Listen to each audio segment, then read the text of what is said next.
What is up, Kingdom Hearts fans? It's your boy Mozzie here, and today we're going to be talking about time travel and how young Xehanort was able to time travel. This is going to be the very first video in my year of Xehanort videos, to where I actually go through and explain certain things about Xehanort, explain certain things about young Xehanort, speculation about Xehanort, speculation and theories about Kingdom Hearts 3 and exactly where Xehanort and everything that he's done will take the future of the series, and of course just all around one video a month that's going to be dedicated to Master Xehanort or young Xehanort or Xehanort period. I mean, even his variations. So let's go ahead and get into the laws, of course, of time travel before we actually get into how it is actually applied inside of Kingdom Hearts Dream Drop Distance. So the first one is actually leaving your body behind. Leaving your body behind is, of course, leaving your physical manifestation behind to take or remove the boundaries of time on you. So that would mean that you would have to reduce yourself to nothing more than a heart. Now, it hasn't been explained why, of course, taking away your physical form actually removes the time. I mean, that's kind of sounds ridiculous to a degree, but I mean, it's Kingdom Hearts. Nothing gets explained out front. You actually have to wait until a new entry actually explains it in full detail for you. So this is just, of course, a little attempt to actually explain it. Upon arrival, which is the second law, you don't get to actually go back. Once you make a jump, that jump is permanent. You don't get to jump to one part of time. You only get to move forward as per the laws of time. However, you are not affected by said laws of time, meaning that, of course, young Xehanort, even though he appeared inside of BBS, which is when he first makes his jump, he lands in the times of BBS. He hasn't gotten older over the past 10, 11 years, so of course this guy is still very young, and that explains why he's still young and he's still in his youthfulness inside of Kingdom Hearts Dream Drop Distance.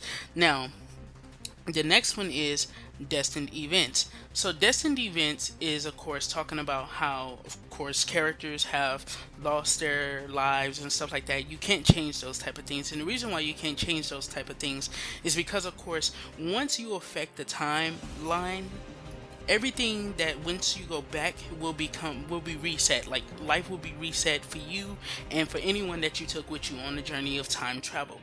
It goes back, nothing ever changes, of course, and this is just really supposed to be a way to kind of retcon any holes that time travel would put into Kingdom Hearts, because oh shit, you fucked up the whole, like, you fucked up everything with time travel, Nomura. Well, now all he has to do is just send everybody back and things go back to normal, and it's kind of like, of course, a law that actually fixes certain problems that could arise with time travel, and I think that's why he played it that way inside of Dream Drop Distance. Now, the last one but not least is, of course, going back. Now, I just said how going back actually affects the memories and how it actually put things back to normal. And the reason why you can say that that's what going back actually does is because of one interesting statement from young Xehanort himself, to where he makes the claim that if he once he goes back to his time and the effects of time travel wears off for everyone that's actually connected to him, everyone's lives will go back to the way they are. Even he will live the life that fate has in store for him. So of course you go back to who you initially were and how things were initially, and you lose the memories, meaning that, of course, all of this stuff will not affect decisions in the sense of you being able to do it consciously, but possibly subconsciously due to them being etched into your heart. So now that that's all said and done, we can actually get into how young Xehanort utilizes, of course, these time travel and how he actually works around these laws. So number one, of course, once again, is going to be how he actually was able to remove time's grasp on him. And this is from Ansem. Ansem gives his body up. Of course, as we get to see in Kingdom Hearts 1, he's wearing those robes and stuff until he actually enters Riku's heart. So as you can see, this Ansem has already given up his body, and I think that this Ansem actually was created sometime of around the time that, of course, Breg is actually sitting there telling Xehanort, or when he's telling Ansem, hey, do you remember me? Hey, are you still Xehanort? And he says, I'm not Xehanort, I'm Ansem. I think that that's that Ansem. Of course, as we know, there's multiple Ansems for some fucking reason. There's an Ansem inside of Riku, there's an Ansem that's still whole, and then there's the Ansem that's like the one that's wrapped in the robes and stuff, that's pretty much a heart. And the one that's pretty much a heart is the one that gave the ability to time travel to young Xehanort. This is why he actually meets young Xehanort. This is why he goes back and why young Xehanort tells Sora before he falls into the deepest depths that, of course, his self actually came to meet him and give him the power of time travel. He came to inform him that he's able to do it now. So let's go ahead and move into number two, which was upon arrival. Now, we have to determine exactly when did young Xehanort actually drop in. Now, if I already explained to you guys that once you make a jump, of course, even if you're going forward in time span, time doesn't affect you. Of course, time's grasp is still not on you, so you won't age. And this is why young Xehanort is actually inside of birth by sleep. Of course, when you do this fight against the mysterious, I think he's not called the mysterious figure, is he? I think he is called the mysterious figure. So what he's doing in this time is actually retrieving the pieces of Vanitas, which is brought up later inside of Kingdom Hearts Dream Drop Distance when he actually talks to Sora about making himself a prison. And of course, Vanitas pops out and he says, even if you aren't the prisoner, that's why he's there. He has Vanitas inside of him in the same way how Sora has Ventus inside of him. So of course that would explain, of course, why he makes the jump to birth by sleep, or why he's in birth by sleep. And then going forward and stuff, of course, upon arrival, how you can't go back when he's bringing in certain characters like Ansem and of course Xemnas, when they both of course confront Sora and conflict them with their own knowledge and their own, like, reasoning and stuff like that. This is when he's coming back from bringing them from their eras or their time. So of course, Ansem was pulled from Kingdom Hearts 1.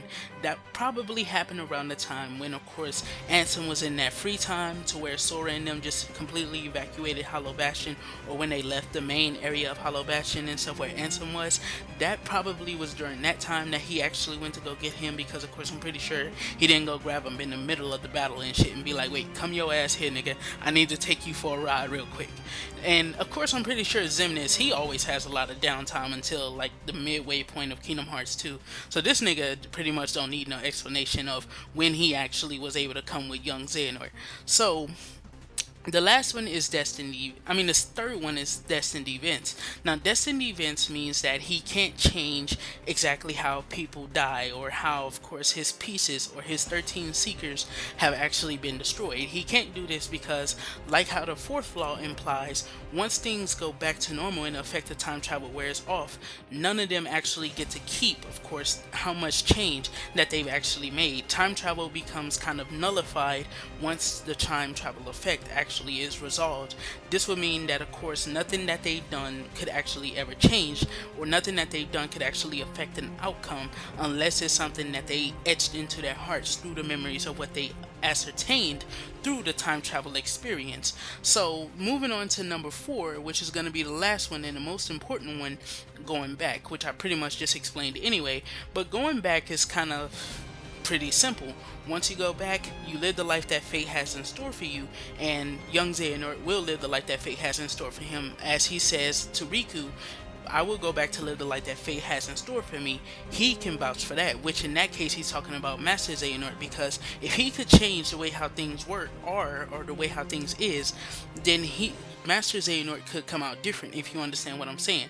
Master Xehanort wouldn't have came out with the same amount of memories that he had, although he has shown some level of change, I guess, through the time travel experience that is now etched into his heart, where he says that, of course, he acted rashly, and he can admit that now. Of course, that's a thing of change for Xehanort. Xehanort has always been this person who always seemed like he was cocky as fuck. He knows that he's right whenever he makes a move. In fact, he calculates it so well that he makes these moves before anyone else can even imagine that he's making these moves. Like, when you can trick Yin Sid, my dudes, you know you want some boss level shit when it comes to planning, bruh. Not even Aizen is fucking with you when you can trick Yin Sid, the nigga that can like pretty much retrieve information from every single world, dog. Like, nah. So let me know what you guys think about that. That was pretty much just, of course, a little explanation of how time travel works inside of Kingdom Hearts. So if you want the little quick rundown, I'll go ahead and do it real quick for you. Alright, number 1, of course, the effects of time travel. You have to give up a physical manifestation to remove the hold of time on you. Number 2, of course, upon arrival. Upon arrival, you can't, of course, go back, meaning that you have to make a jump specifically to a certain time that you want to be at, so that way you can set things up, such as young Xehanort does, to where he actually is able to get all of the 13 Seekers, or of course the 12 Seekers, the ones that we have thus far, actually to the room to where they all gather and stuff and surround Sora, Riku, Mickey, and Lee, or of course Donald and Goofy as well. The third one is Destined Events. Once the effect of time travel is removed, you pretty much go back to everything goes back to the way it was. This keeps, of course, retcons from actually happening inside of the story, or the story being affected by the laws of time travel or the effects of time travel, because time travel's effects actually become erased outside of what's etched into your heart and into your secret memories, or the memories that lie deep inside of your heart. Number four is, of course, going back. And I just said, once you go back, you don't, nothing that you've done actually affects anything, because time actually goes back to its original state. So let me know what you guys think about that. This was supposed to be a really short video, although it wound up being longer than I thought it would. However, I do feel like I kind of did mess up a bit inside of course, the vocal area, but it's weird how I gotta record videos now. Maybe one day when I get back to my better way of recording, I can probably do a more proper production of this, but this is all I can do for you guys right now. This is being boy Mazia. Don't forget to check out my gaming channel, Mazia Gaming. A link will be in the description below and in the comment section. If you made it this far, you're the real fucking MVP, and thank you guys for the support. Hit me in the comment section for anything you still don't understand, and I'll try my best to actually explain it to you guys. This is being boy Mazia, and peace out.